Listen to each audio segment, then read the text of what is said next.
Welcome back to UFC Live. As you know, we are in fabulous Las Vegas for another fight night. But next Saturday, we take the action over to Newark, New Jersey for UFC 316, where in our co-main event, the bantamweight title is on the line when Julianna Pena defends against Kayla Harrison. And with that in mind, we do now welcome in these two incredible athletes to UFC Live. Julianna and Kayla, thank you so much for joining us here. Now, Julianna, I'm going to start with a pretty easy question for you. Why is it going to be and still next Saturday night? You know, I've been working hard for this. This is my second time at defending my belt. I made some mistakes that first time against Amanda Nunez the second time, but I'm not going to make the same mistakes this time around. So I'm ready to go, Karyn. I'm feeling great. The Pena power is firing on all cylinders. Very nice. Well, Kayla, I've got to ask you the opposite question, though. How come we're going to hear and new next Saturday? Yeah, this is my time. I'm the best fighter in the world, and I'm ready to go out there and prove it. One round at a time, one minute at a time, one breath at a time. I'm better everywhere, and next Saturday, everyone's going to know that. I wanted to ask you, Kayla, listen, you both have championship level experience, but you had so much time competing on the Olympic circuit where you captured multiple gold medals in judo. Do you feel like that gives you some type of advantage in this fight, given that you both have championship accolades in MMA?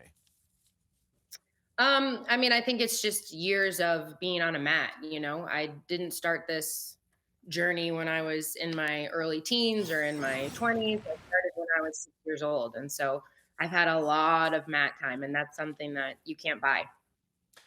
And kind of a question of the similar sentiment to you, Julianna. Both of you ladies have won multiple titles in the sport of MMA, but yours are UFC titles, which to most would be pegged as much more prestigious. Do you feel like you've had the stronger strength of schedule throughout the course of your career? I believe that I have had the hardest road in order to get to the championship belts that I have acquired. Nobody has had a harder road than I have had in order to get these championship belts. And I think that that's what makes the difference. I've been fighting under the UFC banner since 2013, and I've been fighting the top of the top three, the top five, the top 10 my entire career. So I have not had a lapse in competition. I have always been fighting killers, title contenders, title holders, and that in and of itself has given me the confidence and the competition to know that I can get in there and get locked inside that octagon with anybody that they put in front of me. Kayla, you are one of, if not the most tested athletes in the UFC. Always passed, always clean. How does it make you feel that you are still accused of using PEDs? I mean, I consider it a compliment at this point. You know, I've been tested since I was 12 years old. I've never taken any banned substance. I never will. My legacy matters way too much to me, and I'm not a cheater. But for me, it's a compliment. Like, I work really hard. It's not easy to get down to 135 pounds. It's not easy to become champion, but I'm willing to do whatever it takes in order to get there. So. Now, Julianna, you are the undisputed champion of the world. What would be more satisfying to you, beating Kayla Harrison or luring Amanda Nunez out of retirement with a win over Kayla Harrison? Thank you for that question, Din. I'm not worried about Amanda right now. My focus is 110% on Kayla Harrison and beating her on June 7th. You know, and while we're on the subject talking about Amanda Nunez, I wanted to ask you, Kayla, after Amanda Nunez retired at UFC 289, we were supposed to see the trilogy between Julianna and Amanda that night. Irene Aldana steps in. Do you feel like that you and Julianna have been on a collision course since then? Like, have you had your sights set on her since Amanda stepped out, knowing that Julianna would be back in the title picture? I mean, I wouldn't say that I've had my sights set on her, but I did anticipate that we would fight someday in the future. Um, as you guys know, Juliana is very outspoken, and she's been talking for quite a while. So I figured that this was a fight that was going to happen. You know, Kayla, with your win over former champ Holly Holm and also beating Ketlin Vieira, I'm just curious how you sort of grade your own performances here in terms of your readiness to face somebody as aggressive and scrappy as Julianna. Yeah, I mean, I'm ready. I was born for this moment. This is my purpose. This is what I was born to do, and I think that I've just gotten better. I continue to get better, and I'm in my prime. Juliana's a great fighter. Listen, I'm not taking anything away from her, but it's my time. Kayla, this one's for you. You said that you wanted to respect Julianna, but what was it Yeah. that she did or said specifically that won't allow you to respect her? I mean, I guess respect is. I do have respect for Juliana, but I just don't think that we would be friends or like hang out anywhere ever. It's just when she opens her mouth that kind of ruins it for me. And Julianna, I have a question for you. So there's obviously some tension between you two, but before Kayla Harrison got to the UFC, what were your thoughts on her when she wasn't on your radar?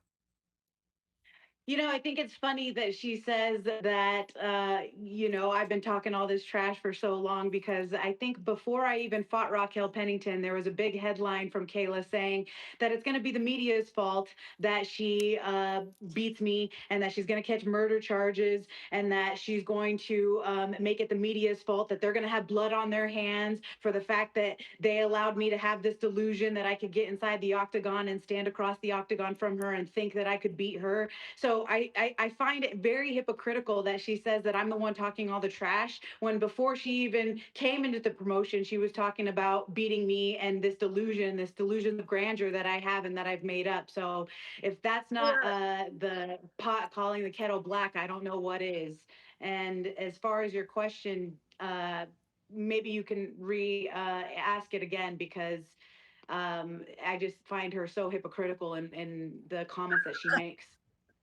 Well, Okay, before I even signed with the UFC, you were saying Kayla Harrison this, Kayla Harrison that. If she wants to fight, she can come down. More specific? Can you be more I'm pretty specific? sure it was on Ariel Helwani show, and you were like, if she wants to fight in a real promotion, she can come down to a real weight class at 135 and fight me. And so I walked my happy ass over here, and I haven't been done. Two things that She's haven't been done. You're just now fighting. You're just now fighting in a real promotion. You just are now fighting in the real promotion. And you haven't made 135.0 and fought for 25 minutes. That's unproven. So both of those things are accurate. There's only one promotion in the world that matters, which is the UFC. And there's only one weight class that matters, 135.0 for 25 minutes. You have yet to do those things. So those are actual facts. Those are facts. All right, Julianna, I got a question for you. And I kind of want to circle back to what we talked about earlier about your championship accolades and your path to getting to a title compared to Kayla's. I wanted to ask you, does it upset you a little bit that you say you took the long, hard road to get to the title fight, and she's only had 2 fights, and she's already in this title fight against you? Does that upset you a little bit, and do you feel like that those 2 performances warranted her a shot at your title? No, of course. She's got to talk about a big mouth. She's got a big name, and she's coming in with those 2 gold medals and all of the accolades that she had at that other promotion. That's fine. But at the end of the day, when you look at my career and the things that I have done, everybody has counted me out. Even when I was on The Ultimate Fighter, nobody thought that I was going to win. Everybody has always been dogging me and has never given me any respect that I feel that I have warranted underneath this career. So therefore, I have nothing to lose. She has to beat me. She has to knock me out. She has to submit me. That's her only chance to victory. Otherwise, she's going to lay on me for 25 minutes?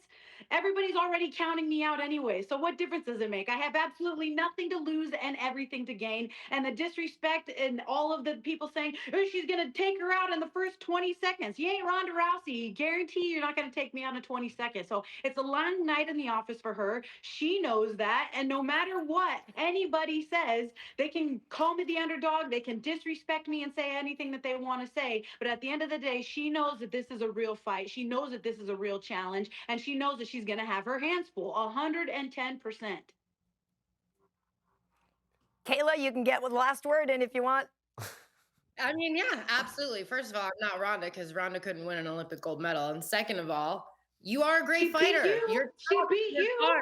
She beat you, didn't she? Ronda beat you. Doesn't hold a candle to my career, and it doesn't matter because it's not about that. She beat you, and wasn't it your manager that was literally saying that you're going to surpass all of Ronda's accomplishments? You haven't been able to do that yet. I know you've got nothing to lose. I know that you're going to throw the kitchen sink at me because you have no idea how you're going to beat me. And on June 7th, I'm going to put a hurting on you. Okay. Ooh, I'm so scared she's going to put a hurting on me. Don't be scared, honey. All right. Well, folks, if you aren't fired up for this fight by now, you really are crazy. Thank you so much, Kayla Harrison. Thank you so much, champ Julianna Pena, for joining us, folks. We will see both of you ladies next Saturday in the co-main event at UFC 316.